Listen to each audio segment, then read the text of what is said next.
Racing to the 2024 Kentucky Derby, and this time we get back on the trail. We head to Oklahoma for the Springboard Mile, a points race on the Kentucky Derby Trail. They're going to be going 1 mile. It's going to be on Friday night underneath the lights in Oklahoma, Remington Park. It's going to be a 1 mile race, part of a big race card as the Remington Park meet comes to a close for 2023. Of course, the Kentucky Derby prep season continues. This is going to be race number 9 in America on the Kentucky Derby prep season. Of course, the LaSalle Futurity is race number 10. We'll have a preview of that race up later on this week. The Springboard Mile has been drawn. It did draw a 9-horse field. Let's take a look at this field. Starting off at the rail, Brad Cox has got a couple of runners in this race. The first one is by the name of Fidget. Fidget comes in with a nice win. Two-time winner, trying to go for 3 wins in a row. Drew the rail in this spot. My buddy Mel is probably going to be the closer in the race. Been coming off the pace, second in the Clever Trevor. Picked up a win in an allowance race before that. One of a few horses with multiple wins in this race. Then you've got Gettysburg Address, another one who debuted with a winner in his debut. That was at Ellis Park, the P-Patch. Gettysburg Address gets post position number 3. Magic Grant out of post position number 4, a 4-length winner at Remington Park. Number 5 is Glenn Gary, the pride of Iowa, an Iowa bred, 3 for 3, won the Iowa Cradle Stakes, ships in, does have speed. Raging Torrent was a winner at Del Mar this summer. Doug O'Neill trains, 3 straight losses after that initial win. Takes a little bit of a drop in company line-wise for Raging Torrent. Rhino Runner, sire is Cairo Prince, a Remington winner, won by over 5 lengths, improved dramatically in a second start. Should be tough, probably can come a little bit off the pace. Otto the Conqueror, a 2-time winner at Churchill Downs. What I like about this one, he broke his maiden on a fast track, came back and won an allowance race on the sloppy track. The trainer is Steve Asmussen, and Otto the Conqueror is sired by Street Sense. And then you've got Third Street, another one by a Louisiana bred sire. Sire is Yoshida. He ran a couple of big races on the dirt. Of course, he was a Japan bred. Third Street rounds out the field in the 9-horse Springboard Mile. Lots of different ways you can go in this one. Brad Cox with 2, Gettysburg Address and Fidget. Of course, Steve Asmussen always does well at Remington, Oaklawn Park, Lone Star. He's got Otto the Conqueror. Third Street, another one to consider. And then Raging Torrent, you know, the nice impressive debut, then kind of regressed in those last 3 starts. Let's see if he can turn that around here in Oklahoma.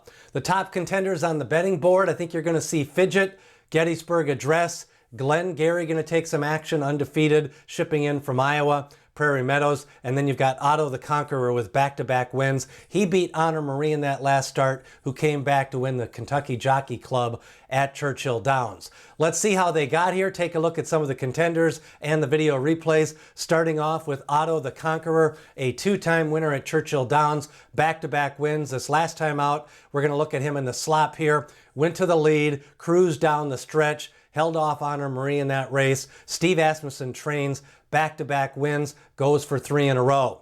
Glenn Gary already has the hat trick. The Iowa bred has won 3 in a row, including the Iowa Cradle Stakes. The Iowa bred tried to ship in here to Remington Park and pick up another black type stakes win. He's got early speed. He can go 6 furlongs. The big question is, does he get pressured on that front end? Another contender is Gettysburg Address, 1 of 2 for Brad Cox, a debut win at Ellis Park. Let's go back to that race.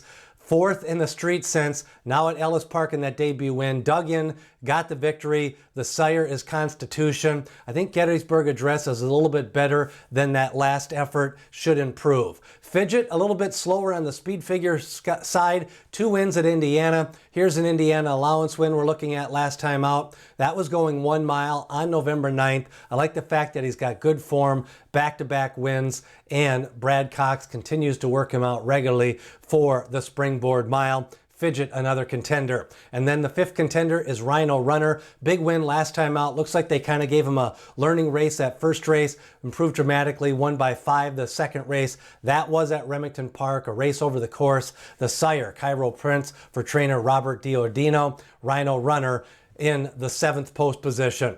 The pace analysis on the race, again, with lightly raced horses, different ways you can go in this race. Early on, I think you're going to see Otto the Conqueror, but right there is going to be Glengarry, another one with a chance to take that early lead. Raging Torrent, if he goes back to that debut win at Del Mar, he has enough pace fractions to be in the hunt early on from that pressing position. The mid-pack runner is probably Rhino Runner, and the closer is going to be My Buddy Mel. I'm not really sure where Gettysburg Address fits. He could be sitting in that presser spot, and then Fidget with that rail draw. Maybe he is sent a little bit early. I project an overall slow space, and I think speed could be favored. So either Otto the Conqueror or Glengarry, if they get to the lead in this race, they could have a chance to take it on the front end. A very interesting running of the Springboard Mile. 9 contenders entered. Going to be Friday night under the lights. My top selection in the Springboard Mile, I'm going to go with Otto the Conqueror. I just think he's got speed. I like the fact that he won at Churchill Downs twice. A little bit of a class edge. I'm going to play him in exactas over Gettysburg Address and Rhino Runner. Straight exactas, Otto the Conqueror, the key in your pick 4 and pick 5 tickets. That's at Remington Park. The road to the Kentucky Derby continues. Kentucky Derby 150. We've got the Los Al Futurity. We'll have a preview up later on this week. Then we go to the fairgrounds. The Gun Runner Stakes leads us into the Lecomte Stakes in January. Then we go to Oaklawn Park, the Smarty Jones Stakes. Of course, they have opened up, and January 1 is the Smarty Jones. The Jerome Stakes is January 6 at Aqueduct, and then the Sham Stakes out west, Santa Anita. Points on the Kentucky Derby trail starting to come as we have 3 straight weeks with prep races on the trail. Don't forget, make sure to watch the Pedigree Primer. The live show will be December 13th with Jessica Tugwell of Hawkstone Bloodstock. If you want to catch the replay, you can watch it on the channel. We're going to talk about pedigree handicapping, how she looks at pedigrees, sire, the mare, some different inline breedings and female families, and just kind of how to incorporate it more into your handicapping analysis. One of the best, Jessica Tugwell, going to join us. If you haven't seen her before, she does a good job analyzing pedigrees. Then don't forget our Kentucky Derby updates have been on the channel. Most recent one, we took a look at some other recent maiden winners and highlighted some fast recent maiden winners on the trail that'll be making some noise in some stakes races in 2024. Kentucky Derby updates and leaderboard updates weekly now as we roll into January. The Triple Crown Prospectus, free to subscribe, comes out every Monday, 2,000 words every week through the Belmont Stakes. It starts up the first of the year. Sign up in the description below. There's a link. It's free to sign up and receive it to your email inbox. All the news and notes, trip notes on the Triple Crown as we get you ready for the 2024 Triple Crown season. Who do you like in the Springboard Mile? My selection is Otto the Conqueror. Leave a comment. And as D. Wayne Lucas always says, people have opinions, horses have the facts.